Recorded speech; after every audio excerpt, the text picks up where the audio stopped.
In February of 2021, temperatures plunged to historic lows in Texas.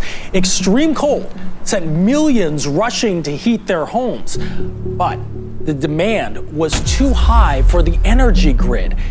Nearly 250 people died in the state, mostly as a result of prolonged exposure to the cold. The Texas power grid, this right here, had a multi-system failure. It was awful. The power stayed out for a week, and you know it was cold.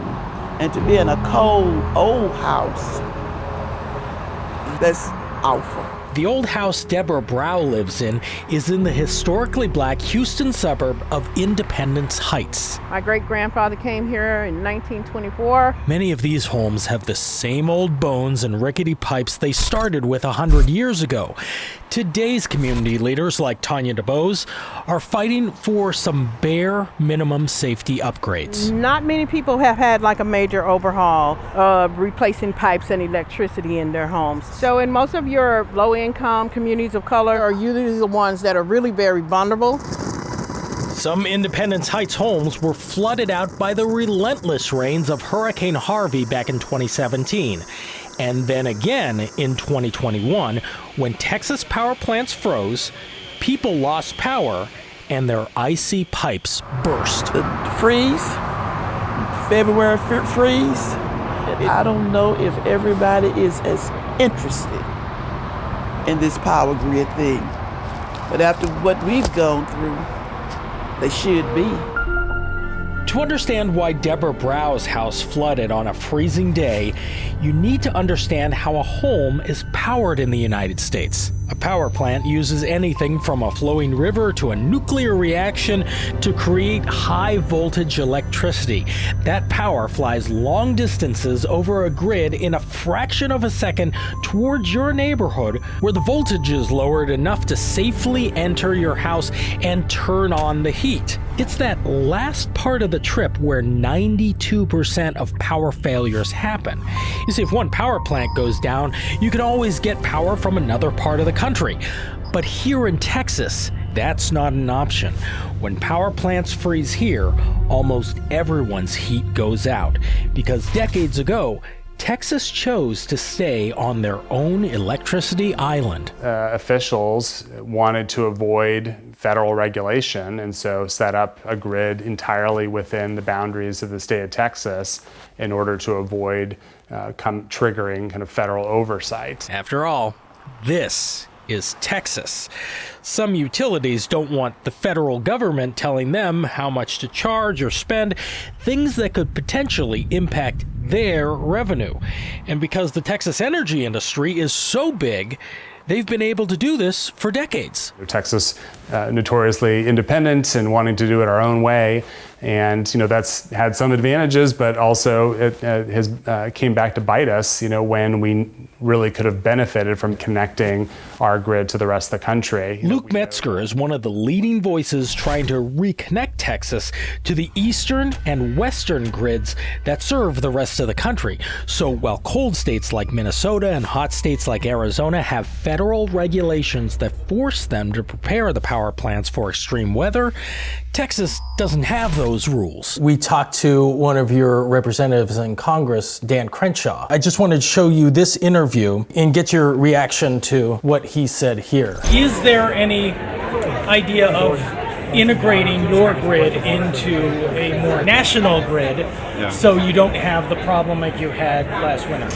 That wouldn't have solved our problem. There's just not a single expert that would think that connecting our grid to the rest of the country would have solved that problem, because Oklahoma didn't have power, New Mexico didn't have power, Louisiana didn't have power. Yeah, so many things wrong with what the congressman said. Many experts have shown that if we just had the transmission lines connecting with the rest of the country, there was surplus power available, actually both within Texas that we couldn't get to our cities because of lack of transmission, but then certainly outside of Texas. They had no one to connect to. They were like an island all on their own when the power went out, but every other state was able to keep their power on. It didn't just hit Texas, it went across.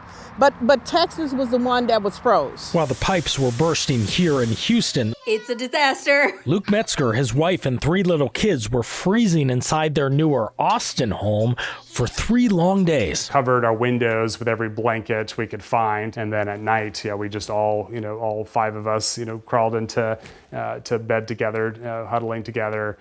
To try and stay warm. We could have been able to help, but right now that doesn't happen because they don't want to be a part of the federal systems. As it stands now, even U.S. Energy Secretary Jennifer Granholm can't help fix what could happen again tomorrow. How do you, as the Department of Energy here in Washington, D.C., do anything about what is happening down in Texas where they have a freak snowstorm and then everything goes down? We want to be able to help them. Her Republican opponents think more regulation on the existing grid is not the answer. Instead, Representative Crenshaw told me the answer is actually more power plants to increase capacity. So we haven't built new nuclear plants, haven't built new coal plants, barely built any new gas plants. We've built a ton of new wind. They are producing a huge amount of wind and solar. And for them to be able to export that, it's an economic opportunity for them. The ethos of Texas, I understand, is that we're going to go it on our own. I just hope that when the leaders say that they're thinking about the folks on the ground who have to suffer, because these freak storms are only going to continue to accelerate. I'm angry too.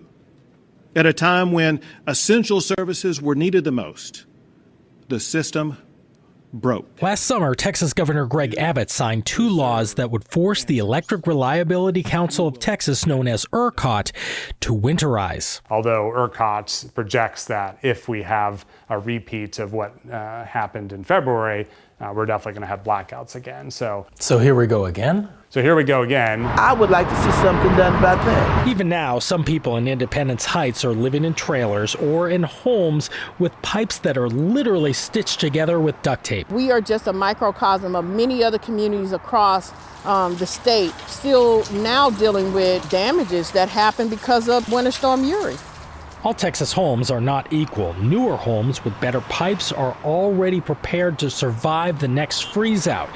But here in Independence Heights, as the name implies, they may have to end up facing the cold on their own. When you have a city like Houston that is calling itself the most diverse city in America, you can't call yourself diverse if you don't make sure that there's equity in all of the resources that are available to everybody.